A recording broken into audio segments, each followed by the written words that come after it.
A decisão do ministro Flávio Dino não acaba com os supersalários para o Legislativo aprovados pelo Congresso Nacional, com o meu voto contrário, mas com o relator do PL, com a orientação sim por parte do líder do PL, sem que nenhum deputado no PL estivesse no plenário para marcar voto contrário, como eu fiz, e com o voto e com o apoio do PT. Orientação sim da liderança do PT, discurso sim representado pela deputada Érica Cocai da tribuna representando o PT, e sem que nenhum parlamentar do PT marcasse voto contrário. Tudo isso faz parte de um plano para eleger Flávio Dino presidente da República. O ministro Flávio Dino, muito espertamente, contando primeiro com um momento político de indignação com supersalários, que é uma pauta que eu tô falando há 7 anos já, e que só agora a população tá começando a acordar. Já tinha no Judiciário, já tinha no Ministério Público, já tinha no Executivo. Só agora que teve uma votação para ampliar isso para o Legislativo, que a população tá acordando, graças a Deus. Então,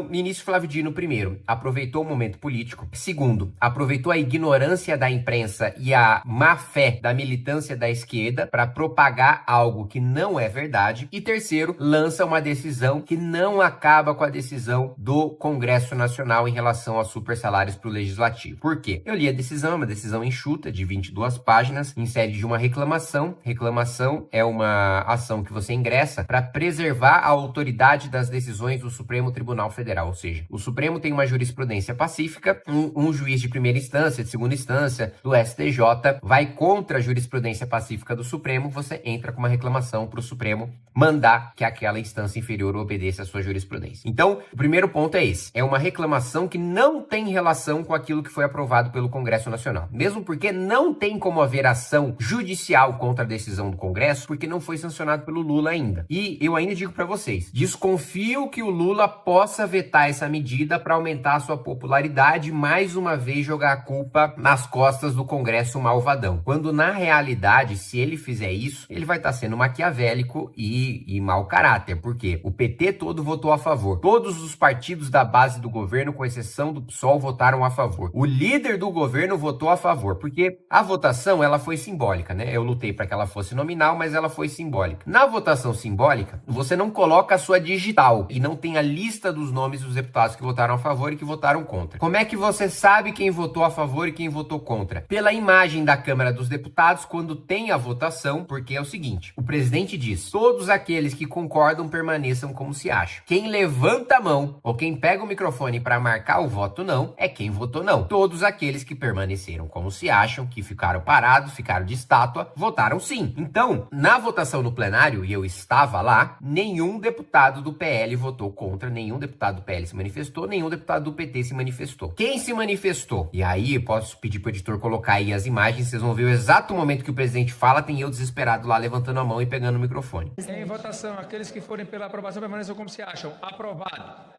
Aprovado. Também voto contrário do novo, presidente. Aqueles que forem pela aprovação permaneçam como se acham. Rejeitada. Com voto contrário do novo. Destaque de bancada número 1, requer... Presidente, só para registrar o meu voto contrário, eu marco meu voto não, Adriana Ventura marca seu voto não, PSOL marca seu voto não. Foram esses que votaram contra. Ninguém mais, nenhum outro deputado de nenhum outro partido registrou no plenário voto contra. Portanto, o líder do governo votou a favor, o líder do PT votou a favor, toda a base do governo votou a favor. Então, o Lula sabe, o Lula participou do acordo. O líder do governo não faz um acordo sem anuência do presidente da República. Ele é um representante do presidente da República dentro da Câmara dos Deputados. Mas, como o povo, em sua maioria, não entende nada de política, não entende nada do funcionamento do Congresso Nacional e a militância de esquerda vai acreditar de maneira bovina em tudo aquilo que seus líderes dizem, o Lula vetando jogam a culpa no Congresso malvadão porque colou para a militância esquerdista que o Congresso tem uma maioria de direita, quando na realidade a maior bancada é a do Centrão, a segunda maior bancada é da esquerda e a terceira maior bancada é do bolsonarismo. Então não existe essa maioria de direita, tanto que o próprio Lula diz que todas as medidas importantes para o governo foram aprovadas pelo Congresso Nacional. Nós conseguimos aprovar 99%